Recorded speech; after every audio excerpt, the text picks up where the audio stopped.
Hey guys, I just wanted to say before this video started that this is not my tractor that I'm working on. This belongs to Dr. Hickson, which is the guy that let me use the tractor the very first time I went and did a custom straw baling job that y'all just got done watching on the last videos. But so it's about, I guess this tractor, I think I've been doing the straw job for about 4 years. So this tractor's about 4 years old, I guess. Maybe 3 years old. But anyway, I'll put a card, I guess it'll be over here. I'll put a card up here if y'all want to go back and watch me review this very tractor and using it. But it's probably the reason why I now have a 4710 was because of this tractor right here. But the air conditioner from day one ain't worked right in this tractor, and he sent it back to the dealer, and it still hadn't worked right. It's been freezing up on him. So I finally got it straightened out for him, or I hadn't heard any complaints from him, so that's a good sign. When it left my shop, it was working correctly because I took it out and tedded with it for about 5 hours and never had any trouble with it. It stayed nice and cool and no freezing up. So anyway, watch this video and hopefully this will help you to get yours working right if you're having trouble with it. Okay, so I'm working on a Massey Ferguson 4710 air conditioner that's freezing up, which is apparently a very common problem on these tractors.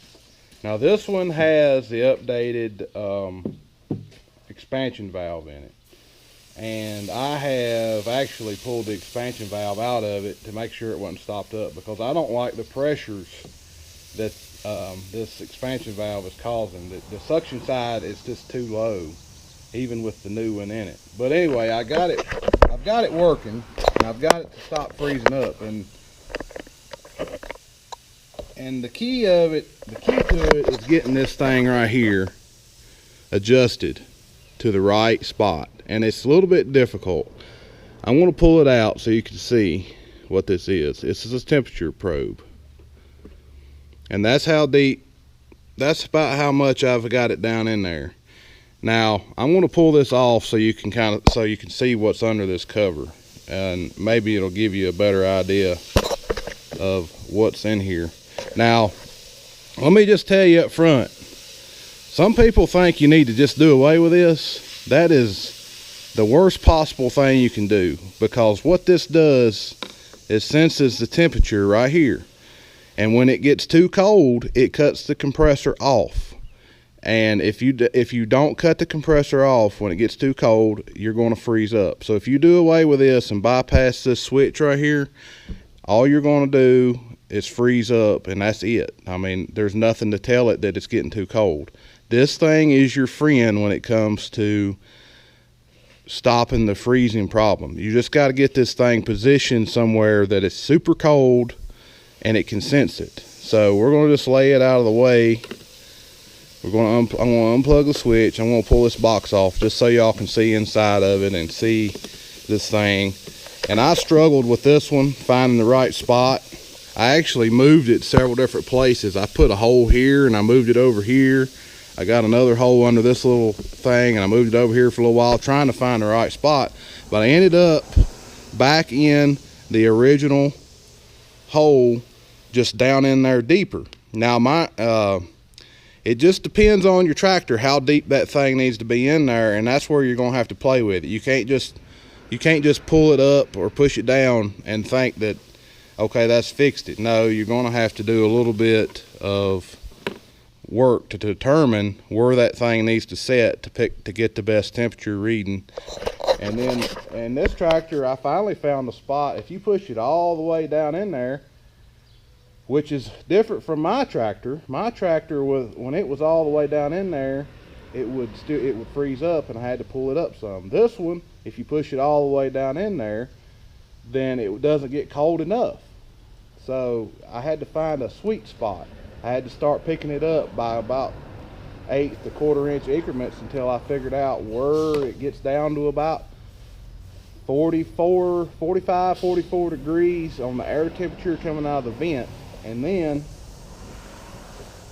it needs to shut off and come back on about 48 to 50 degrees and cool back down again. If you let it get much colder than that, it's going to freeze. So that's the cap, and you don't have to take all this off to adjust it. You can adjust it just by taking this gummy stuff off here and moving it up and down. And once you get it moved up and down where it's working right, you can move this thing right here. It's got a little clip on the side of it. Take the clip loose, slide the wire to the right depth, and then put it back. So here's your evaporator coil. This is what gets cold up here, and it's actually absorbing the heat from the cab into the gas that's inside of it, because the gas inside of it is boiling because of this expansion valve. It causes a pressure drop in the freon, which causes the freon to boil, which causes it to absorb heat. Then it goes back to the compressor where it's compressed into a higher pressure and condensed, and then it will expel the heat because it doesn't boil when it's under higher pressure. So the condenser is taking the heat and putting it back into the atmosphere outside. That's, in a nutshell, that's how it works. So what's happening is this the low pressure side, the pressure is getting too low, and I don't like that. I don't know why the pressures run too low on these tractors, but they do. Even with this new expansion valve, the pressure's still running too low on this one anyway. I hadn't checked and see what the pressure is on mine. I actually have I have a recovery machine, and I can recover it, and I can actually have a license to work on it. But this is the thing. Here's your probe. Let me get it over here. And the probe is going down inside the coil to sense the temperature. So it goes down in here, and it goes down about, not quite to the bottom of it. It's where I've got it set. I'm holding it about where I think the lid is on it, and you can't see the best down in there, but right in there is where I'm getting the reading that works for me. You just got to play with it. I'm going to go ahead and put the lid back on. We're going to start the tractor up. I'm going to start putting this thing back together. One thing I have noticed is up here at the top, it does not get enough reading to cut the compressor off. You got to push it on down in there where it's actually got some resistance, and then go on down. It's got to have some resistance. It's got to get good contact with it.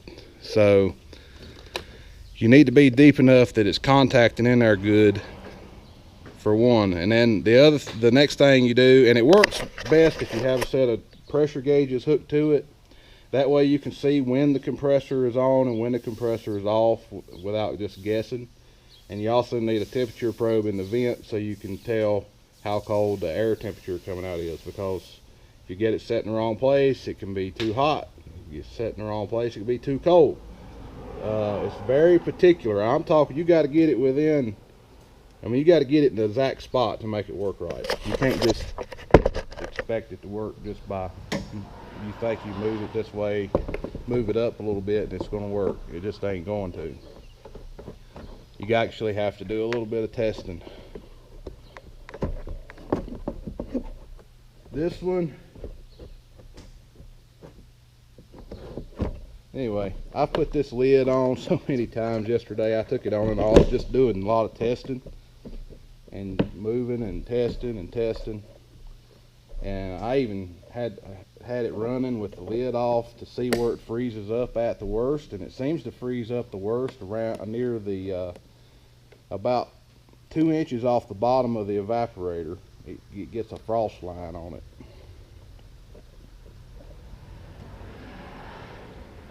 So anyway, we're going to stick this back down in here, and we're going to do some testing.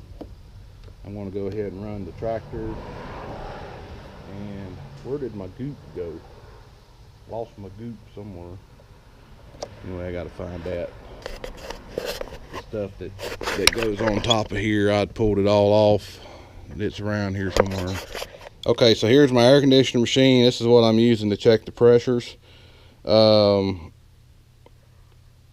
temperature that it is today, it ought to be running about, or let's just put it this way. When that thing, the evaporator cools down, it should get down to 25 to 30, and then it should kind of stabilize, but it doesn't on this tractor. It actually goes on down to 10. Sometimes it gets down to 5 psi, which is too low. The expansion valve is just not doing what it ought to, and apparently none of them do on these tractors. So you have to rely on that temperature probe to cut the compressor on and off to keep it from freezing.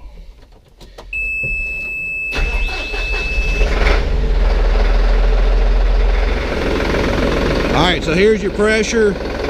It's on now. You can see it just sitting here idling. It's going below 20, and it'll keep going down. It'll go down even more the longer, the harder, the faster the tractor is running. And it's, you know, it shouldn't be running that low, but it is. And there is the correct charge is in the tractor. I made sure of that. So you have to charge it by weight. Now, the temperature is coming down. The compressor just cycled off, which is a good thing. It would not do that at all before. If your compressor's not cycling off, if you have it on 1 or 2, sometimes it won't cycle off on 4, and that's okay because it's forcing a lot more heat through the evaporator, which is not letting it get cold. Now, but if you're on 1, especially in a shop, and it's about 75, 80 degrees, it needs to be cycling on and off, and that switch is what's cycling it on and off. Now you can see the temperature is getting close to 50, and it's going to keep going down as it cycles. And if it don't go any lower than 50, I'm going to go adjust it so that it does. It needs to get down to about 45, and then it needs to shut off. All right, one thing I want to add is you need to let it run for about 5 minutes with it, so the pressures can stabilize before you start adjusting. Now, if yours isn't cycling on and off like this one is, then you just need to stop because it's going to freeze up, and then you're going to have to wait till it thaws out and start over. You need to be adjusting on it while it's not froze up. So right now this one is not cooling as good as I want it to because I didn't get it back in the exact spot that I had it. It's running just above 50, and then it shuts off. So what I'm going to do is I'm going to raise it. Most of the time raising it up on this tractor, raising it up is making it get colder. So I'm going to raise it up just maybe a 1/4 inch, and then I'm going to retest. I'm not even going to shut the tractor off to do it. I'm just going to go back there and do it. Then I'll watch the temperature. My goal is about 45 degrees, and then it cuts off. Then it should come back on around 50 and do it again. That's the only way I've been able to make these tractors work, is to get that temperature probe set perfect. And if you don't, it's either going to freeze up or it's not going to be cold enough. So that's about all I can tell you about it. I mean, I've been able to make 2 of them work so far. So anyway, I'm going to work on putting it back together and getting it adjusted right. Okay, I've got everything back together up here except for the very top of the roof. I'm still adjusting on it to get the temperature just right. One thing I want to mention here, if this line starts icing over, it's not right. You got to adjust it. This line cannot get ice on it. If it does, it's going to freeze up on you. I just want to mention that to you. That's one way you can know if it's too cold. If this line starts getting frost on it or freezing, the water on it freezing. It should be really cold, but not freezing. Now right now it's cycling on and off good. I'm just trying to get the temperature just a little bit lower without it freezing, and then I'm going to button it all up, and I'm going to start using it a little bit and making sure everything's good. Okay, we're getting everything wrapped back up now, and I'm just below 50 degrees, maybe like 40, 48, 46 degrees right there. I'm getting close to what I want. I'd like to see it down just a little bit more, but not freeze up. And I've got it on 2. I found you need to check it on 1 or 2 setting, not 3 or 4, because it won't cycle on and off as much. Run it on 1 or 2 to see how good it's cycling, and that lets it get as cold as it possibly can, because on 4 you're running so much air through it, it can't ever completely get the evaporator can't get as cold as it possibly can before the switch cuts it off, if that makes sense. In other words, the hot air going through it won't let it cool off enough to freeze up. So you put it on 1, so the de-icing switch has to work. And you've got to get that de-icing switch set right. And you don't want it to go, you don't want the air temperature going under about 45. So, and then you want it to cut the compressor off. Anyway, I hope this makes sense. I've tried to explain it the best I can, and hopefully it'll help somebody get their air conditioner to stop freezing up on these Massey Fergusons. The key is getting that probe positioned in the right spot. If your probe is not doing anything, you could already be froze up, for one, or maybe your probe, your sensor is bad and you need a new one. But anyway, or there could be something else wrong, like the expansion valve. But anyway, talk to y'all later. Hope you enjoyed it.